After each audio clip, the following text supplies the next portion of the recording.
Hi, my name is Rihanna, and I am going to be talking about my IUD experience, a little bit familiar for people that have watched my other videos on this. I wanted to do a about 6.5 year update. I know I did one kind of recently, um, in the last year or so, but in my findings when I was doing all my research for getting an IUD for the first time with my other health issues and concerns and trials before, I found a few that were like date of insertion or like the weeks leading up to and after, or maybe a year out, year or two out, and not too much of that 5 year or later mark for updates and stuff like that. So with that in mind, hi, this is my 6.5 year update, and I kind of understand why there's not really a follow up on a lot of these ones, because the issues and problems that you might have had during the beginning, or like a lot of the just general stuff, is just kind of either runs its course and dies down throughout the rest of the duration that you have the IUD in, or it just it becomes a normalcy for you. So I kind of understand why there's not as much, but I wanted to put my face and voice out there on this for you, so that anyone that might want just an update, at least when it comes to mine is the Paraguard IUD, and it's rated for 10 years of use before you have to change them out. And with that, I just wanted to share a little tidbit of that with you. So with that in mind, essentially with the IUD, Paraguard, and stuff like that, I've shared, I think, a fair amount, especially in those first couple of videos, about my experience. And with that, I just want to briefly encapsulate it a little bit for you, so you don't exactly have to go back and watch them. But if you do, awesome, I love you for that. So with the Paraguard IUD, when I first got it inserted, it wasn't too bad. A lot of it was, I was told and read that you'd want to take whatever anti-cramp type of medication that you might have, whether it be Midol or Aleve or Motrin or any of those things.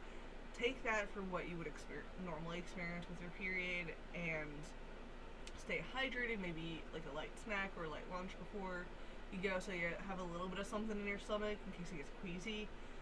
So I wouldn't eat a salad, perhaps it's something a little bit more like crackers, like crackers and cheese, or crackers and some lunch meat or tuna, or if you're vegan, go that route. But yeah, so I was essentially told that going in, and then they gave you a couple pills to help relax your cervix. You can go in at any time during your menstrual cycle, but I know at least my gynecologist and what I saw online a little bit too backed it up, where a lot of times they want you to be in the lead up to your period or on your period. It's a little messy, but I guess with just how the cervix works, biologically speaking, it's a lot more open, and because obviously it's trying to expel stuff, your uterine lining and all that fun stuff. So, yeah, with that, that's essentially what I was told. And so I go in, get the procedure done, come back in for the checkup about, I think it was 6 or 8 weeks later is when I did it. And I had a little bit of complication with mine, which is the not so normal case. So, don't think that is, an alarmist thing, where I had to, have it readjusted, and then it wasn't quite working, so we called in the help of another gynecologist that was on staff, and he came in and gave me a new one, essentially a new trial, and it's worked ever since. It stayed in place, it's done its job, that sort of stuff. And then with that, the only other actual notable issue that I would preface with is I especially when I was early 20s, late teen, well, even just in my teenagehood, and then early 20s, I struggled a lot with not a lot, that sounds exaggerant. I struggled with off and on yeast infections. And it'd just be here and there, maybe, you know, for a few days, and a lot of the times it'd just be like, oh, eat some yogurt, eat some sauerkraut, you know, have some cranberry juice, that sort of stuff, and it, you know, back down on the bread, or breaded products anyway, and that was easy enough for me, and it worked. And after the IUD, I had a dental procedure done and needed to take antibiotics, and those tend to kill everything and just like one fell swoop your bacterial input, like in your gut and everything like that.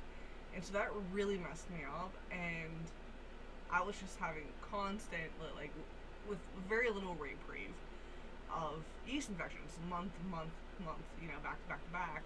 And so I finally, like nothing was working, nothing was alleviating it. I was even trying, like, over-the-counter stuff. I was just trying everything basically under the sun that I could purchase legally. And so I finally go into my gynecologist. It was like 2.5 months into this. It was not fun. I suggest going in much sooner if you can. And she gave me a prescription strength version of it, and it ended up working.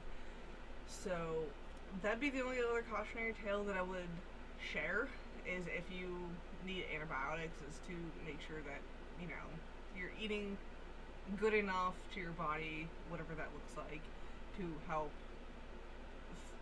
funnel and fuel the good bacteria that might be trying to, you know, become dead to the antibiotics that you're taking. So that would be my only other cautionary tale, is just to stay hydrated, eat a little something, and take some pain meds before you go in, and then while you have it in, have some if during the duration of you having the IUD, and at least the copper one, and take antibiotics. I'm not sure how that messes up with the hormonal versions, because I've never personally had experience with that. So, but yeah, with that in mind, it's just more of the same old. I just regulate my diet a little bit differently, a lot more mindful, and then obviously some of the stuff from the last 2 videos with Artists of Life, I've kind of hinted at the fact that I really do want to take my health seriously this year, from working out, nutrition, all that stuff. So that's really just where I'm honing in of what I can do. So from there, that's a general. I know it's not much of an update. Excuse me. It's not much of an update when it comes to like what the user experience is for IUD, but it's just a good way of a almost put it and forget it type of method, for, you know, decreasing, you know, risk of pregnancy, and then especially if you do the hormonal route, that might help you with other symptoms, with your cycle, let alone, you know, whatever else your doctor might inquire for. I'm not a medical professional by any means, so with that in mind, outside of those little hiccups in the first couple of years, it's been pretty flawless for me. I've had no real issues with it. My cramps have subsided, because I know that was a big thing in the first couple of years, was my cramps were beyond the moon. I was still able to work. I'll say that. I was still able to work, but it was very challenging. Just the mental health space during the cramps, let alone just, like, I felt like I could bend metal, essentially, with how intense some of them were. But that was the first couple of years, and then it started to really die down in intensity. And with that, now I'm back, you know, with the last nearly 4 years, 4.5 years, and I would like to think that it's going to continue for the rest of, you know, the duration of me having this in, is my bleeding heaviness and the cramp intensity has gone back to what I experienced prior to, and so that's nice. I can just do that, deal with that, that sort of stuff. So yeah, that's essentially the rundown. About 6.5 years in, it's very chill. It's very, very nice to leave and forget it. So I would definitely recommend it. Any of the IUDs, hormonal or otherwise, to try out if you want something a little bit more long term and you're with a long term partner and you're okay with getting checked out for other variables or using some other barrier method if you're, choosing to have a new partner coming up or something like that.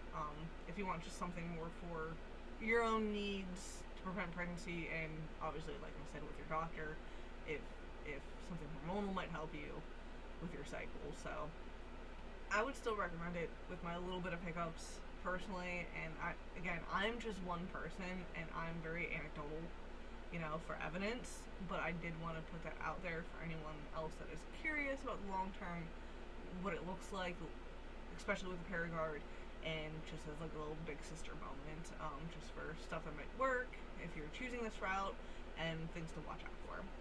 So with that in mind, I'll get off of here, and I hope you have an enjoyable rest of your week. Bye.